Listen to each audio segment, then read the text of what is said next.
Capítulo 2. Madrastas e padrastos. No dia 3 de janeiro de 1955, uma madrasta fez uma palestra no programa Woman's Hour da BBC, contando de um modo claro e comovente como estava atormentada por sentir-se incapaz de amar seu enteado, que se incorporara à nova família quando tinha 7 anos de idade. A BBC recebeu uma enorme quantidade de cartas depois desse programa, descrevendo experiências análogas e diferentes de madrastas e padrastos, e indicando em geral que o assunto merecia ser aprofundado. Por consequência, a BBC reservou para esse fim 3 segmentos na Women's Hours de 6, 7 e 9 de junho seguinte. O primeiro desses segmentos consistiu numa série de perguntas e respostas entre um especialista e um padrasto. Os dois seguintes foram preenchidos com palestras de Winnicott, as quais são reproduzidas aqui. Ambas foram transcritas de gravações, com o resultado de que a pontuação teve de ser acrescentada. Os organizadores. 1. A madrasta perversa. Sugere-se às vezes que se não fossem os contos de fadas, ideias como as das madrastas perversas jamais teriam surgido.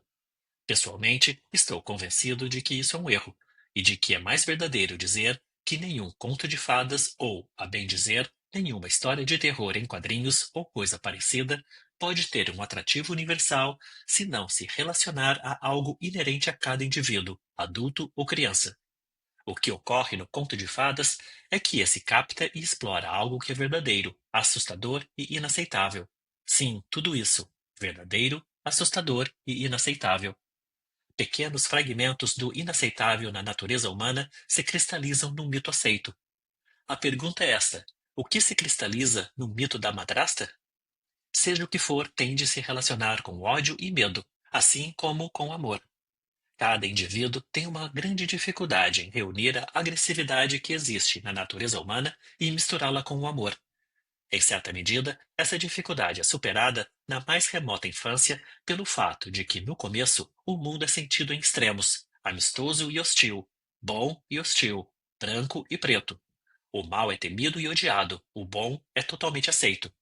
Gradualmente, as crianças desenvolvem-se a partir disso e atingem um estágio em que podem tolerar ter ideias destrutivas a par de seus impulsos carinhosos. Podem sentir-se então culpadas, mas descobrem poder fazer coisas para compensar.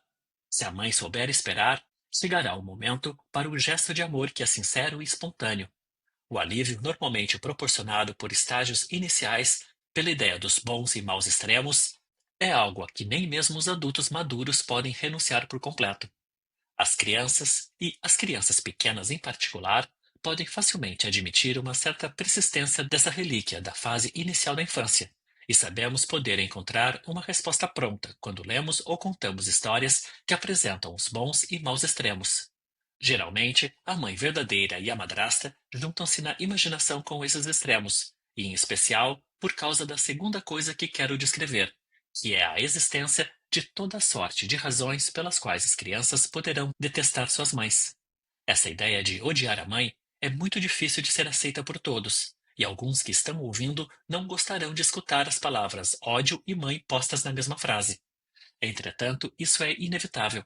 As mães, se realizam sua tarefa de modo apropriado, são as representantes do mundo duro, exigente, e são elas que introduzem gradualmente a realidade, a qual é tão frequentemente a inimiga do impulso. Existe raiva em relação à mãe e o ódio está sempre presente, mesmo quando não há a menor dúvida quanto a um amor misturado com adoração. Se existem duas mães, uma verdadeira que morreu e uma madrasta, percebem com que facilidade uma criança obtém alívio para a tensão, fazendo uma perfeita e a outra horrenda? Isso se aplica quase tanto às expectativas do mundo quanto às crenças de uma criança. Além de tudo isso, uma criança acabará percebendo ou sentindo que a devoção da mãe, num estágio muito inicial, proporcionou as condições essenciais que a habilitam a começar existindo como pessoa, com direitos pessoais, impulsos pessoais e uma técnica pessoal de vida. Em outras palavras, havia dependência absoluta no início, e quando a criança começa a ser capaz de compreender isso, desenvolve-se também um medo da mãe primitiva, detentora de poderes mágicos para o bem e para o mal. Como é difícil para cada um de nós ver que esse onipotente agente primivo era a nossa própria mãe, alguém que passamos a conhecer como um ser humano adorável, mas de modo nenhum perfeito ou inteiramente confiável. Como tudo isso era precário. Além do mais, no caso de uma menina, é essa mesma mãe, toda poderosa no início, a representante irritante dos fatos desagradáveis da vida, adorável o tempo todo, que na realidade passa a colocar-se entre a filha e o pai. Nesse caso em particular, a mãe verdadeira e a madrasta partem de lugares diferentes, pois a primeira alimenta a esperança e a segunda teme que a menina conquiste o amor de seu pai. Não será isso o bastante para mostrar que não devemos esperar que as crianças abandonem de súbito uma tendência para dividir o mundo em geral e suas duas mães em particular em bons e maus, e que, pelo contrário, devemos esperar uma certa persistência dessas ideias infantis nos adultos? Podemos usar argumentos lógicos, podemos repetir um sem número de vezes que o que importa não é se as pessoas são negras ou brancas, mas se, como seres humanos, são afetuosas e cativantes. Mas restam-nos os sonhos. E quem gostaria de ver-se livre de suas fantasias? Em fantasia, não precisamos ser adultos o tempo todo, da mesma maneira que precisamos ser quando pegamos o trem para o escritório ou quando saímos para as compras. Na fantasia, o infantil e o adolescente persistem no adulto maduro, mas apercebemos-nos do inconveniente da fantasia quando adentramos em uma ou outra das características sombrias dos mitos do mundo. Eu mesmo posso ter adentrado em uma delas, talvez, quando falo sobre o ódio e o medo à mãe, que sinto estar inevitavelmente misturado ao amor nas relações mãe-filho plenamente vivenciadas. Vocês podem pensar que sou maluco. 2. O valor da história de um fracasso. No estudo de qualquer problema relacionado com questões humanas, podemos restringir-nos à superfície ou podemos ir a fundo. Se pudermos manter-nos superficiais, evitaremos uma porção de dissabores e contratempos, mas também evitaremos os valores mais profundos. Algumas das cartas que chegaram após o programa sobre a história de um fracasso foram muito além do óbvio. Por exemplo, foi sublinhado que a criança que perdeu o pai ou a mãe não pode ser tratada como se isso não tivesse acontecido, e é frequentemente preferível que a madrasta ou o padrasto permitam ser chamados por um outro nome a fim de que a criança possa conservar mamãe ou papai para referir-se ao que morreu. A ideia da mãe ou pai que se perdeu pode manter-se viva e a criança ser consideravelmente ajudada pela atitude que torna isso possível. Também foi sublinhado que a criança de quem se passou a tomar conta pode estar perturbada, e nesse caso especial de uma criança que não era amada, o menino tinha passado um período com a avó antes de ir viver com a madrasta, pelo que sofreu uma dupla privação e era passível, por conseguinte, de sentir-se desamparado a respeito do relacionamento e da confiabilidade humanos. Se uma criança se sente assim desamparada, não pode correr o risco de iniciar novos vínculos e defende-se contra os sentimentos profundos e contra as novas dependências. Vocês sabem que um grande número de mães não amam seus próprios bebês quando os dão à luz? Elas sentem-se horríveis, exatamente como a madrasta. Procuram fingir que amam, mas simplesmente não conseguem. Seria tão mais fácil para elas se lhes tivessem dito de antemão que o amor é uma coisa que pode chegar, mas não é um botão que se liga? Geralmente, a mãe não tarda em sentir amor pelo bebê durante a gravidez, mas isso é uma questão de experiência e não uma expectativa convencional. Os pais têm, por vezes, o mesmo problema. Talvez isso seja mais facilmente aceito, razão pelo qual há menos necessidade de fingimento por parte de um pai e seu amor pelo filho pode chegar naturalmente no seu tempo próprio. Além de não os amarem, é frequente que as mães odeiem seus bebês. Estou falando de mulheres comuns que, de fato, se saem muito bem e se preocupam em encontrar alguém que haja por elas e o faça de maneira apropriada.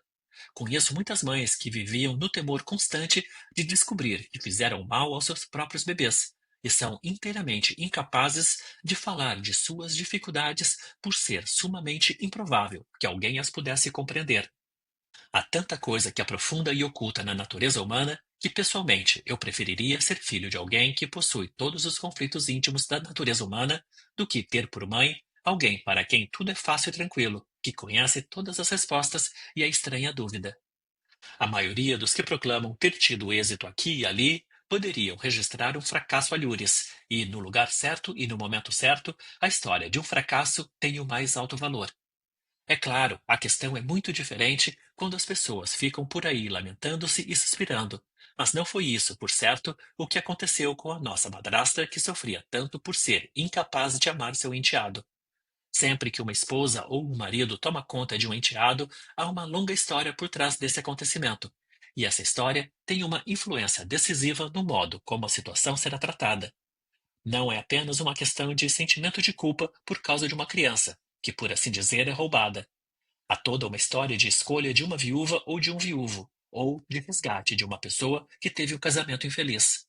Há toda uma série de importantes questões que não podem ser ignoradas e que afetam o sonho ou a base imaginativa de padrastos e madrastas ao encetarem o novo relacionamento. Em qualquer caso específico, as coisas podem ser examinadas, e até proveitosamente examinadas, mas, ao falar-se em termos genéricos, o assunto torna-se de imediato demasiado vasto para ser todo ele abrangido. A mulher que se vê cuidando de uma criança que nasceu de uma mulher que é imaginativamente sua rival, mesmo que já tenha morrido, pode facilmente sentir-se forçada, por sua própria imaginação, a ocupar a posição de bruxa, em vez da de fada madrinha. De fato, ela pode não ter dificuldade alguma, ou pode, como as autoras de algumas cartas descreveram, gostar de assumir um lugar secundário em relação à esposa anterior. Mas muitos homens e mulheres ainda estão se esforçando por alcançar a maturidade adulta quando se casam, e devem lutar com seus próprios direitos ou perder sua identidade e seu sentimento profundo de seres reais. Uma mulher pode facilmente sentir a presença do filho da outra mulher como um lembrete intolerável da mãe da criança. Se esse gênero de coisa é verdadeiro, mas inconsciente, pode distorcer o quadro e impossibilitar um crescimento natural de sentimentos, que conduzam primeiro à tolerância e depois ao amor. Disponho apenas de tempo suficiente para mencionar o fato de que uma certa percentagem de enteados são realmente criaturas detestáveis, em virtude das experiências por que tiveram de passar. Podemos explicá-los e desculpá-los, mas a madrasta tem de suportá-los. Não há outra saída para ela. Felizmente, a maioria dos enteados é passível de ser induzida a assumir uma atitude amistosa. E, de fato, como várias cartas provam, são inúmeros os casos em que os enteados se comportam exatamente como os próprios filhos de sua madrasta. Assim, com frequência, não há dificuldade ou, se as há, não são grandes nem apresentam qualquer ameaça. Muitas pessoas perdem de vista a perplexidade da situação madrasta-enteado e acabam acreditando que tudo é muito simples. Para as pessoas sem dificuldades, a minha exploração do mundo imaginativo deve parecer sumamente desagradável e até perigosa. É perigosa para o sentimento de segurança delas, mas, como disse, ao perderem de vista os sonhos ruins e até os pesadelos, e as suspeitas e depressões por que passaram, também perdem de vista tudo o que confere um sentido às suas realizações.